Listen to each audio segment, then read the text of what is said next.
মোট দেশজ উৎপাদনের জন্য 0.58% থেকে বাড়িয়ে 1% বরাদ্দের প্রস্তাব করা হয়েছে স্বাস্থ্য খাতে। টাকার অঙ্কে যার পরিমাণ ৬৯,৪০৯ কোটি টাকা। এই বৃদ্ধিকে ইতিবাচক বলছেন বিশ্লেষকরা। তবে খরচ করার সক্ষমতা নিয়ে আছে প্রশ্ন। এজন্য অর্থ বছরের শুরু থেকেই মনোযোগী হওয়ার পরামর্শ তাদের। স্বাস্থ্য ও পরিবার কল্যাণ মন্ত্রণালয়ের জন্য ৬৯,৪০৯ কোটি টাকা বরাদ্দের প্রস্তাব করছি। ২০২৬-২৭ অর্থবছরের প্রস্তাবিত বাজেটে স্বাস্থ্য ও পরিবার কল্যাণ খাতের জন্য মোট ৬৯,৪০৯ কোটি টাকা বরাদ্দের প্রস্তাব করা হয়েছে, যা মোট জিডিপির ১.০১% এবং বিগত অর্থবছরে সংশোধিত বাজেটে বরাদ্দকৃত ৩৫,৪৭৭ কোটি টাকার প্রায় দ্বিগুণ।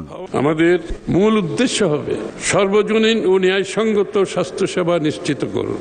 প্রস্তাবিত বাজেটে চিকিৎসার চেয়ে রোগ প্রতিরোধের উপর গুরুত্ব দেওয়া হয়েছে। চিকিৎসা কেন্দ্রিক থেকে প্রতিরোধ কেন্দ্রিক স্বাস্থ্য ব্যবস্থায় রূপান্তর। ফোটানোর ঝামেলা ছাড়াই নিরাপদ পানির জন্য ঘরে আনুন পিওরিট।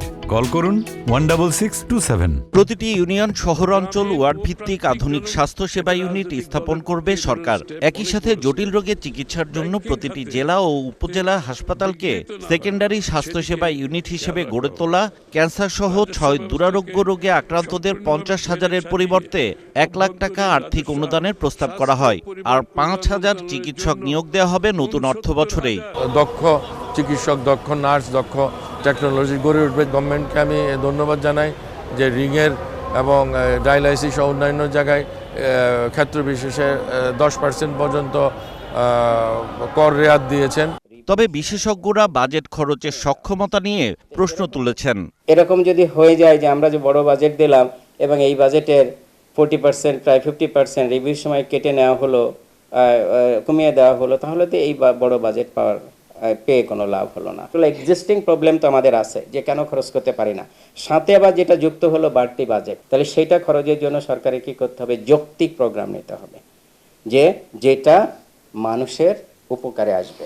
এদিকে প্রতিমন্ত্রী জানান, স্বাস্থ্য খাতের রোগ বেড়েছে বিগত সরকারের সময়ই। বিগত অন্তর্বর্তীকালীন সরকার তাদের ছিল ভুল নীতি, আর তার আগের ফ্যাসিস্ট সরকার তাদের ছিল দুর্নীতি। বড় বড় মেশিন কিনেছে অনেক টাকা দিয়ে, কারণ মেশিনটা কিনলে দুর্নীতি করা যায়। এই মেশিন চালানোর জন্য প্রশিক্ষিত জনবল লাগবে, আমরা সেই কাজটিই করছি। সব মিলিয়ে ইংল্যান্ডের ব্যবস্থাপনায় এনএইচএস এর আদলে স্বাস্থ্যসেবা খাত ঢেলে সাজাতে চায় তারেক রহমানের সরকার। বাজেট বরাদ্দে মিলছে সেই ইঙ্গিত। এত বড় স্বাস্থ্য বাজেট আর কোনো সময় দেওয়া হয়নি। হিমেল মাহবুব, ৭১, ঢাকা। ২৫-২৬ অর্থবছরের সংশোধিত